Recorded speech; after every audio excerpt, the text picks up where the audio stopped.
사도행전 22장 7절에서 9절의 말씀을 여러분이 교독하도록 하겠습니다.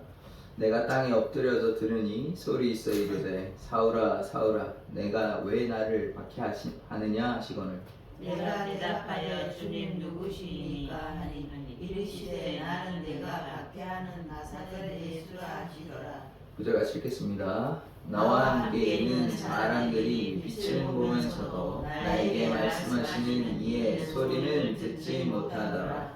아멘.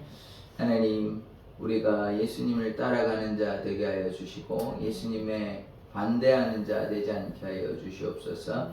예수 그리스도의 이름으로 기도드립니다. 아멘. 지금 사도행전 22장의 말씀을 앞에 보시죠. 앞에 보시고 너무 감사하긴 한데 앞에 보시죠. 사도행전 22장의 말씀은 뭐냐면 군역 내에 지금 바울이 끌려가고 있다가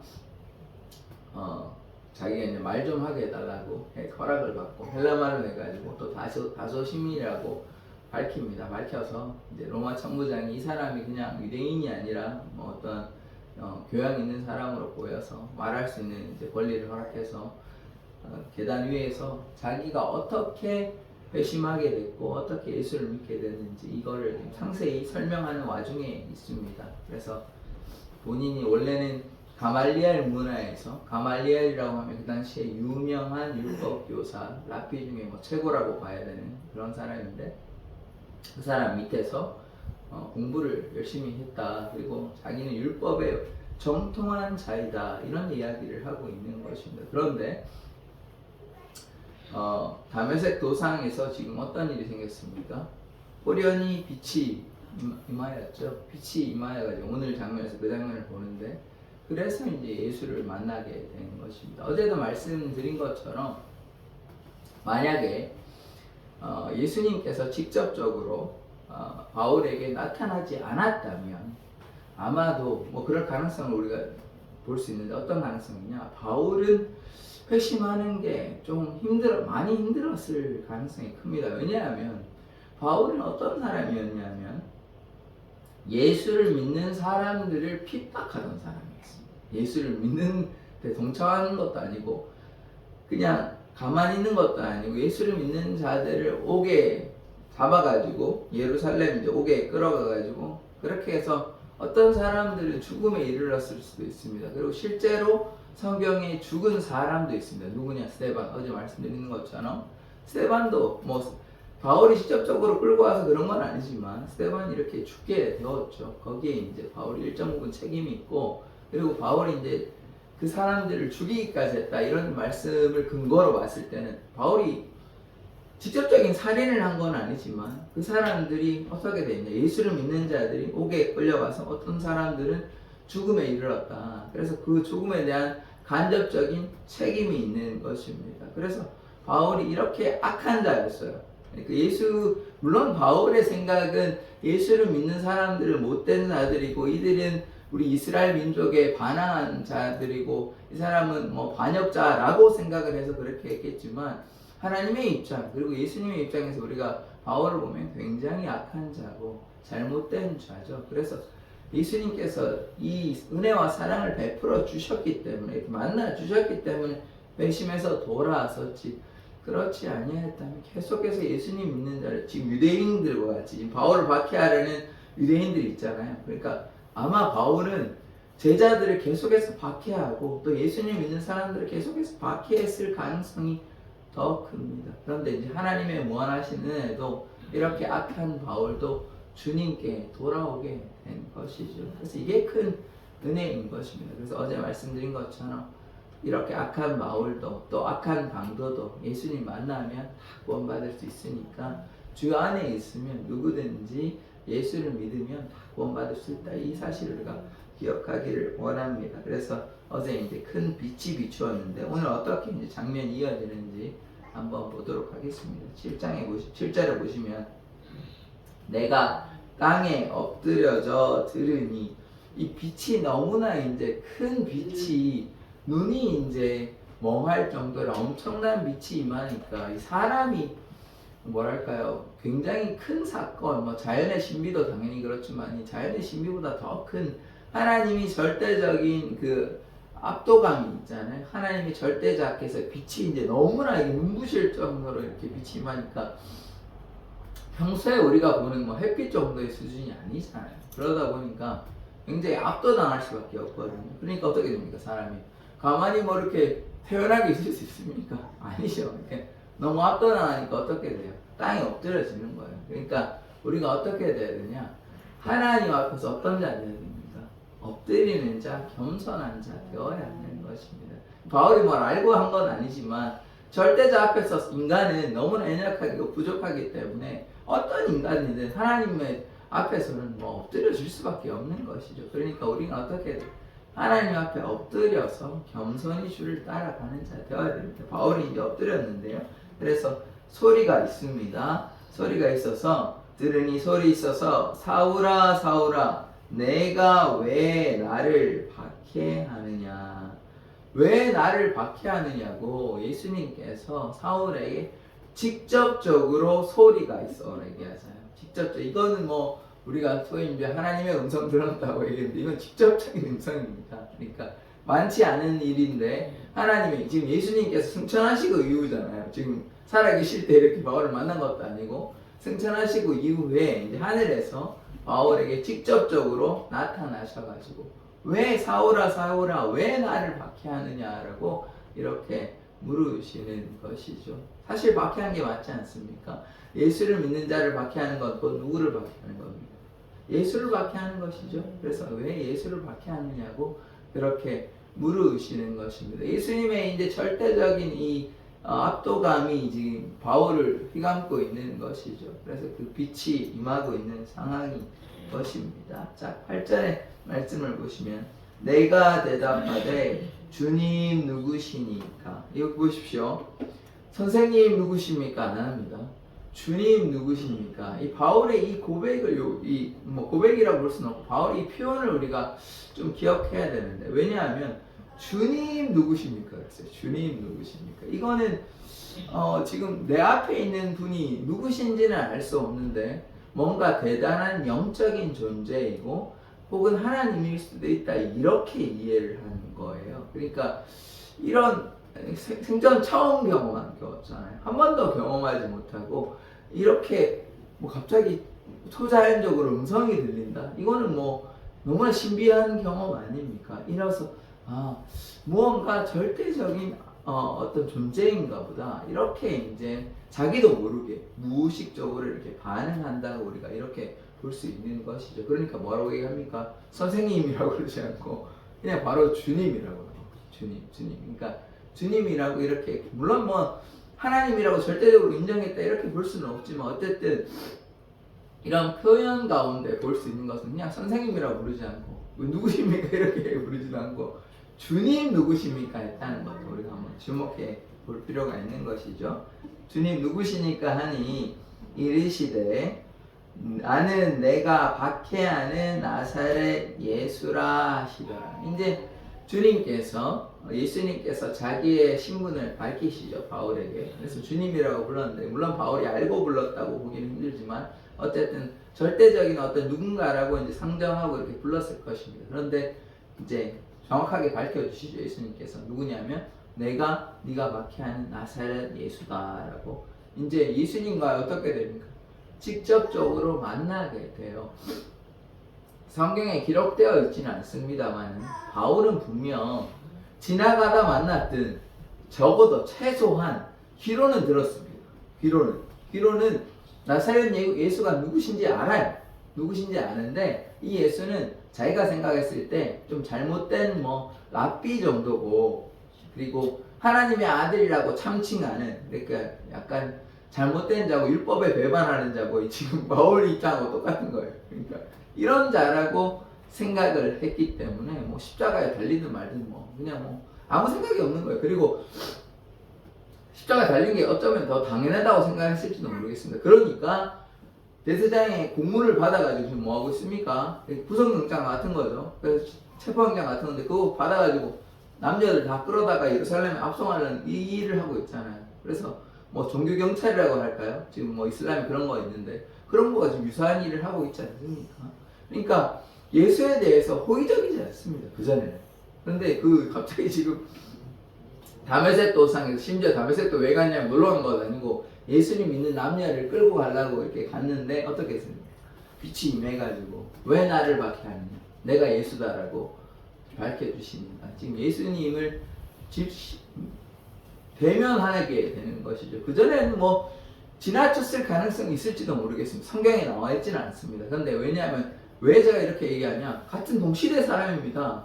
바울이 너무 어렸지 않았어요. 바울이 청년이거나 20, 30대가 됐단 말이에요. 예수님보다 좀 어려서 그렇지 예수님을 만났단 말이에요. 근데 뭐 멀리서 봤거나 하더라도 예수님을 뭐 전혀 인정하지 않으니까 지금 대제사장, 서기관, 장로들과 똑같은 생각을 가지고 있으니까 예수님을 전혀 인정하지 않은 사람이 누구예요? 그 사람이 바울이에요. 그 사람이 바울.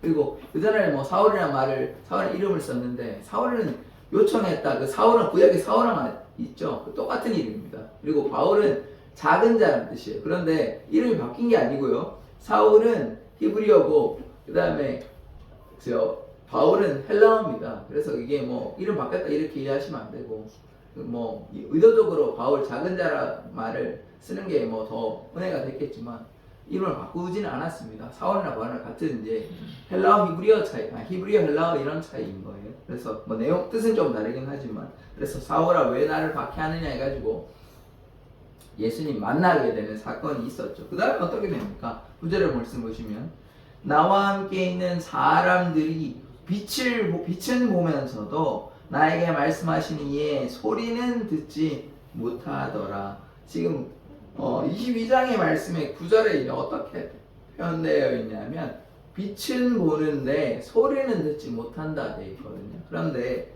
9장의 말씀에는 어떻게 되냐, 반대가 돼요.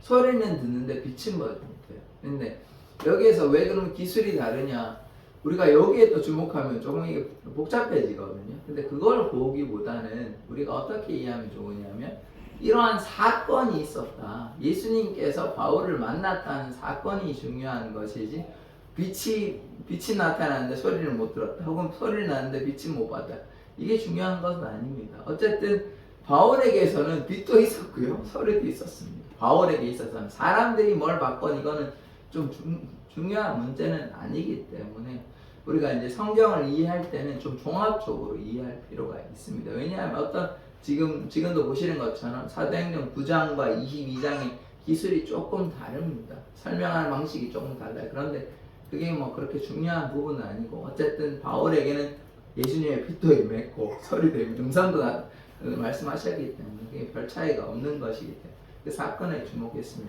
좋겠습니다. 그래서 그 사건 자체를 보시기를 원합니다. 그래서 지금 오늘의 이제 내용을 정리하면 무엇이냐면, 바울이 예수님을 직접적으로 대면한 사건, 이것을 다시 자기 혼자 그렇게 회상하는 사건이 아니라, 지금 사람들 있잖아요. 부형이라 부르면서 유대인들에게 자기가 원래 율법에 정통한 자고, 나도 너네들과 같이 예수님 핍박하는 데 앞장섰던 사람이고 그런 사람인데, 나도 갑자기 내가 의도한 바가 아닌데, 뭐 그런 설명 없습니다만 제가 이제 부연 설명하자면 그런 거예요.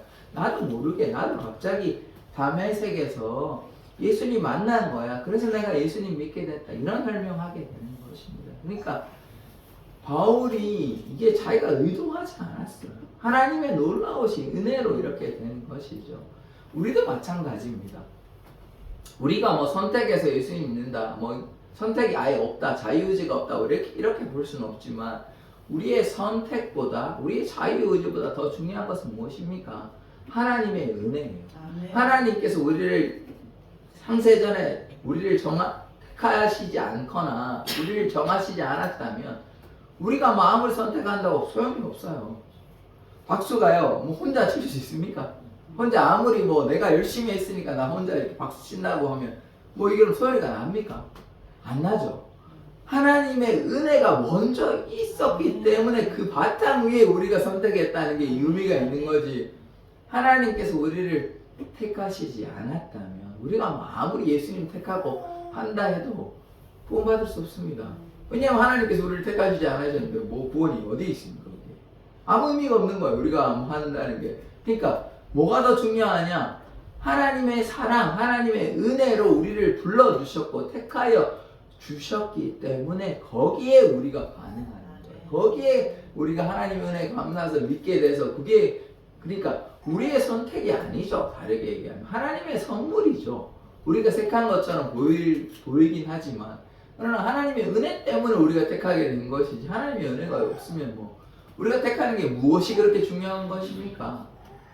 별로 그렇게 중요하지 않아요. 그러니까 바울에게도 마찬가지인 것처럼 우리에게도 하나님의 무한하신 은혜로 우리를 택하여 주셨다. 이게 감사한 일인 것입니다. 하나님께서 우리를 창조하시고 또 우리를 택하여 주셔서 이 땅에 세상 사람들처럼 내팽개치시는 것이 아니라 우리를 구원하여 주셨다는 것이 이것이 큰 은혜인 것입니다. 다시 말씀드리지만 바울이요 그냥 이런 삶을 살았다면 예수님께서 바울을 부르시지 않았다면 이방인의 사도로 부르지 않았다면 바울은 아마도 그냥 예수를 핍박하는데 지금 현재 유대인들과 똑같은 삶을 살았을 가능성이 굉장히 농후합니다. 왜 그러냐? 이 사람은 율법에 굉장히 충실한 자예요. 그리고 어떤 사람이었냐? 지금 자기를 박해하는 유대인들처럼 예수를 믿는 자들을 다 끌어다가지고 다 옥에 가두는 이 예수님을 믿는 자들 완전히 지구상에서 없애는 게 누구의 목표냐? 이것이 바울의 목표예요. 그러면 바울이 뭐 예수님 믿겠습니까? 예수님 믿는 사람들을 박해하는 데 앞장섰겠죠. 그런데 하나님의 놀라우신 은혜를 이렇게 변화되게 된 건 아닙니까? 회심하게 되었잖아요. 그러니까 우리도 하나님의 은혜로 이렇게 신앙생활 한다고 봐야 돼요.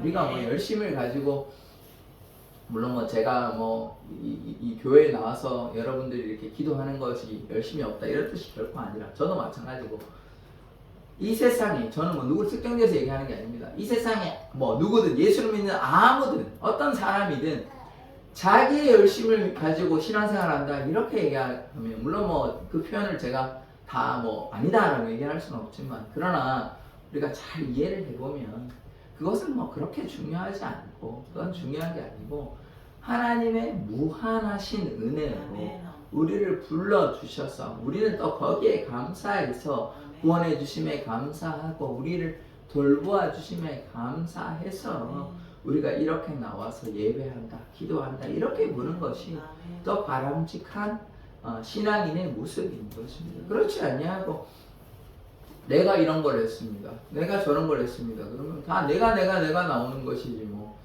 하나님 은혜는 어디 갔습니까? 하나님 은혜는 없고 그냥 내가 다 했고 아니잖아요. 내가 한 거 아니잖아요. 내가 한 게 뭐가 있습니까? 하나님이 돌보시고 하나님께서 오늘이라도 데려가시면 우리는 뭐 아무것도 아닌데요. 그냥 끝나는 인생이에요. 하나님께서 지켜주시고 돌보아주시고 함께하여 주셨기 때문에 거기에 감사해서 우리가 나와서 예배하고 기도하고 하나님께 순종하고 말씀 따라가려고 애쓰고 그렇게 하는 거 그게 신앙생활이라고 저는 성경이 이야기한다고 생각합니다. 그러면 우리는 어떻게 해야 되겠습니까? 이 완악하고 고집 세고 참 예수님 믿는 자들을 그렇게 핍박하던 바울이 예수님을 만나가지고 완전히 변화되어서 이제 무엇을 위해서 살았습니까? 오직 예수 그리스도의 그 십자가를 위해서 예수만 자랑하는데 헌신한 사람이 누굽니까? 바울 아닙니까? 바울이 그런 삶을 살았다면 우리는 이제 어떤 삶을 살아야 되겠습니까? 제자들이 어땠어요? 예수님께서 잡히시던 그 밤에 다 도망갔잖아요. 도망갔고 또 베드로는 절대로 자기가 부인하지 않겠다. 뭐 그렇게 단언하고 막 얘기하고 그리고 베드로가 어떻게 했냐면 예수님께서 십자가에 달리신다고 하니까 어떻게 그러실 수 있냐고 제가 어제 말씀드렸잖아요. 이들은 메시아가 왜 고난을 받아야 되는지 이해를 못한 거예요. 하나님 죽고 부활하신 거 이 개념을 이해를 못하는 거예요. 메시아는 그냥 우리를 구원하실 자 정도로만 이해하지 왜 죽어야 되는지 이해를 못하고 부활의 개념에서 잘 이해를 못하는 거예요. 그러니까 고난에 대해서 이해를 못하니까 베드로가 왜 그렇게 하시냐고 왜 죽으셔야 되냐고 막말하고 자기는 절대로 부인하지 않겠다고 그렇게 단언했는데 어땠습니까? 3번이나 부인했죠. 그런데 이렇게 연약하고 부족했던 11명의 제자들 마띠아까지 12명의 제자들이 어떻게 됐습니까? 한 명 빼고 다 순교했어요. 순교했어요. 뭐 마띠아는 어떻게 됐는지 뭐 정확히 모르겠지만 거의 다 숨겨 있는 걸 알고 있는데 다 자신의 삶을 드렸습니다. 그러니까 이 12명의 사도들이 어떤 사람들이었습니까? 예수님을 부인하고 도망가던 자들, 연약한 자들, 3년 반이나 따라다녔고는 예수님의 기적을 보았잖아요. 주는 그리스도시요 하나님의 아들이 누구의 고백입니까? 베드로의 고백이었다니까요. 그렇게 그러니까 이거예요. 우리 좀 이해하기 쉽게 얘기하면 제가 하나님 사랑합니다라고 그렇게 고백해놓고 정작 예수님이 돌아가시니까 도망가 버리는 거예요. 부인한 거예요. 그러니까 우리가 얼마나 변절하는 신앙입니까? 이게 12제자만 그런 게 아니고 제가 늘 자주 말씀드리는 것처럼 이 신사참배했던 사람들 너무 많이 있어요. 소수의 사람들만 주기철 목사님 같은 소수의 사람들만 배반하지 않았어요. 다 교회 대부분은 그냥 배반하고 그냥 자기 생명을 의지했단 말이에요. 그들이 그러니까 예수의 제자들도 마찬가지였고 당시에 우리 조선시대의 그 사람들도 마찬가지였고 그렇게 예수님 배반하던 자들이었습니다. 그런데 변화되어서 어떻게 됐습니까? 제자들이 주님을 위해서 순교했다니까요. 주님을 위해서. 그래서 왜 그 사람이 그렇게 됐겠습니까? 똑같은 사람이잖아요. 예수님께서 잡히시 자기가 주는 그리스도시요 나의 그냥 앞뒤로만 본 것이 아니고 메시아를 그렇게 이해했던 베드로조차 나는 절대로 부인하지 않겠다라고 그렇게 고백했는 베드로조차 부인하고 도망갔잖아요. 그런데 이 연약한 베드로가 물론 뭐 뒤에 또 사건이 있지만 네가 나를 사랑하냐 3번 물으실 때 그게 얼마나 떠올랐을까요? 자기의 연약함이 그걸 반성하고 그래서 깨달아가지고 어떻게 됐습니까? 주를 위해 살았어요. 주를 위해서 거꾸로 십자가에 달려가지고 죽은 걸로 이렇게 나오는데 베드로가 그런 인생을 살았다고. 다른 제자들도 다 숨겨 있습니다. 다른 제자들. 야고보는 이미 처음에 칼로 맞아서 죽고 그런 인생을 살았어요. 그러니까 제가 이런 말씀을 자꾸 드리는 이유는 무엇이냐면 이 땅이 우리의 삶의 목적이 무엇인가를 한번 생각해 보자고요. 그냥 세상 가운데 적당히 이제 예수님 믿고 그냥 적당히 살면 되지 뭐 그렇게 순교하는 제자 얘기하고 맨날 뭐 바울 얘기하고 바울이 자신의 삶을 하는 게 다 들었다 왜 이런 얘기만 하시냐라고 혹시나 누군가가 물으신다면 그게 그리스도인의 삶이라는 거죠. 그게 지금 우리가 믿는 거는요 모르겠습니다. 저를 포함해서 좀 초대교회 사람들 혹은 사도들의 삶하고 사도들의 그 신앙하고는 좀 많이 떨어져 있는 삶인 것 같아요. 그러다 보니까 자기의 생명을 위해서 예수님 배반하는 일을 뭐 그냥 아무렇지도 않게 하는 거 아닙니까? 만약에 신사참배 하라고 했을 때 당장 그 사람들이 그 뒤에 죽게 된다면 그 나중에 뭐 어떻게 감당하실 겁니까? 천국 가겠습니까? 예수님 배반했는데 성경에 뭐라고 얘기하냐면 나를 부인하는 자는 나도 부인한다 그러거든요. 예수님께서. 그러면 그 사람 예수님 부인했는데 나중에 회개해서 망정이지 회개하지 않고 그냥 그 뒤에 일본 순사들이 뭐 너네가 그럴 줄 알았다 그러면서 그냥 죽어라 그래가지고 막 다 죽였다 그러면 그 뒤에 어떻게 감당하실 겁니까?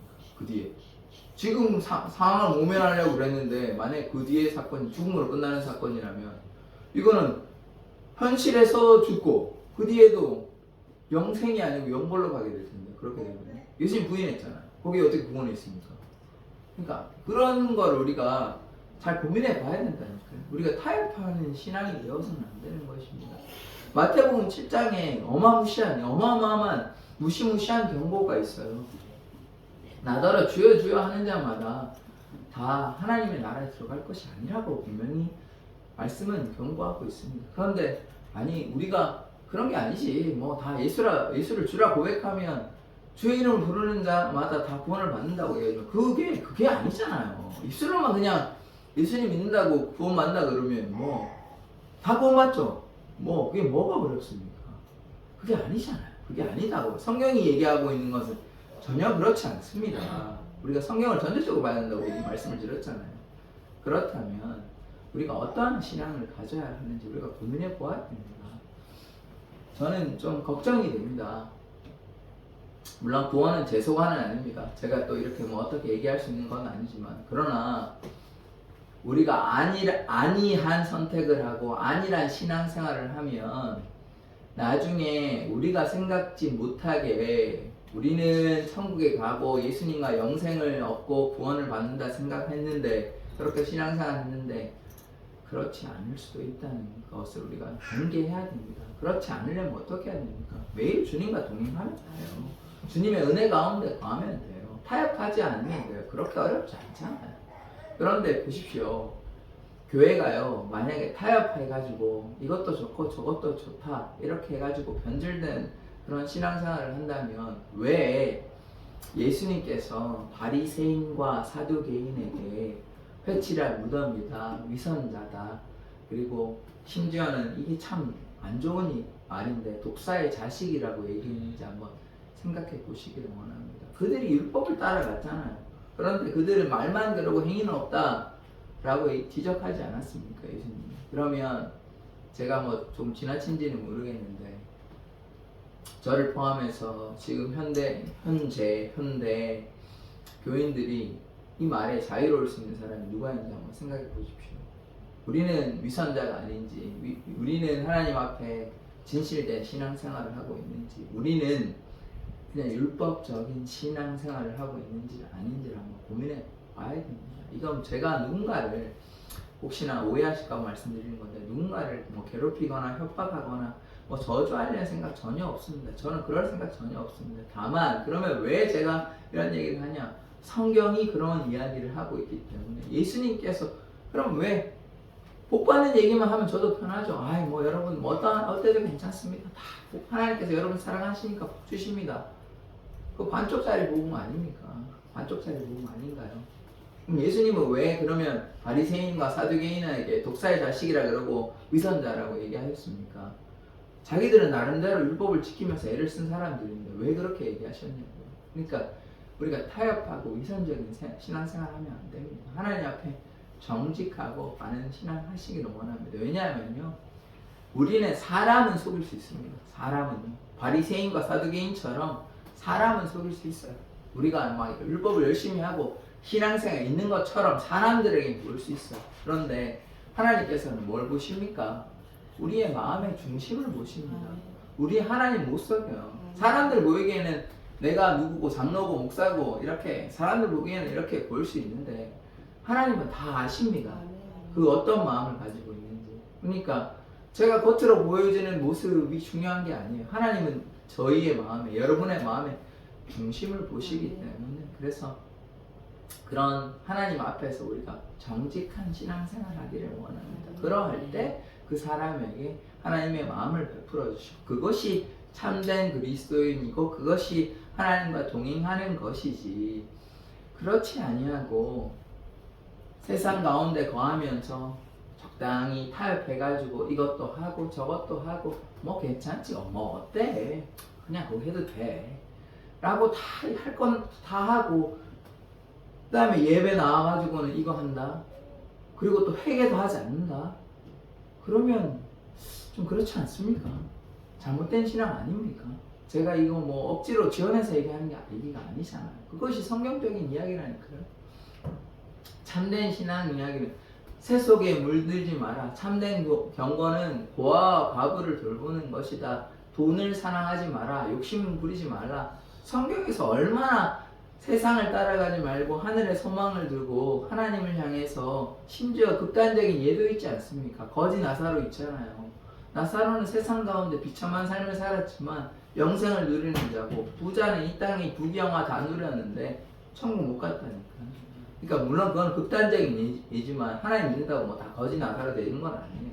그만큼 이 이야기에서 우리가 깨달아야 되는 바가 무엇이냐고. 그만큼 세상을 따라가지 말라고 이야기하는 것이에요. 세상의 욕심을 쫓아가지 말라고 얘기하는 것이에요. 그것은 멸망의 길이지 영생의 길은 아닙니다. 그러면 우리가 어떤 삶을 살아야 될지 한번 고민해 보시자고요. 그러면 주님을 향해서 우리의 삶을 내어놓았던 12제자는 왜 그랬고 이 바울은 왜 그랬는지 주기철 목사님은 왜 자신의 생명을 내어놓고 신사참배 거절하고 주님을 향해 나아갔는지 한번 고민해 보시자고요. 무엇이 참된 신앙이냐고요. 그냥